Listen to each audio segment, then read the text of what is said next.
هنعمل مع بعض بدنجان مخلل بطريقة جدتي وما أدراكم بقى. يلا بينا نبدأ. هنجيب كيلو بدنجان زي اللي انتوا شايفينه ده، أبيض أو أسود هيدينا نفس الطعم. وفي حلة فيها مية بتغلي على النار هننزل بمعلقة كمون كبيرة، وننزل بالبدنجان واحدة واحدة ونسيبه حوالي نص ساعة. ولحد ما يستوي نحضر الخلطة بتاعتنا الأصيلة. هننزل براس توم فصوص متقشرة في الهون بتاعنا، ونقطع قرن فلفل حامي ولازم يبقى حامي، هي دي وصفة جدتي. ونضيفه للثوم، ومعاهم قرن فلفل رومي متقطع، ونضيفه للخلطة بتاعتنا.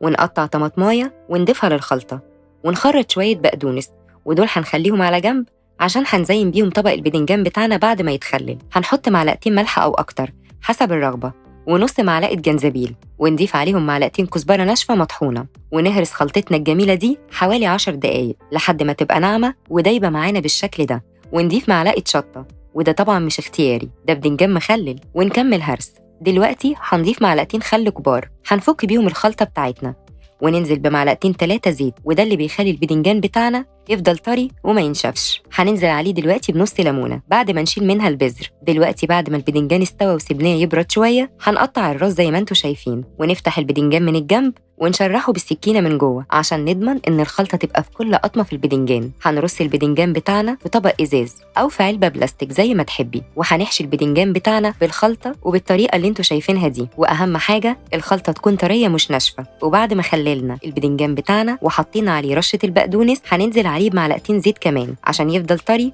وما ينشفش. وبالهنا والشفا.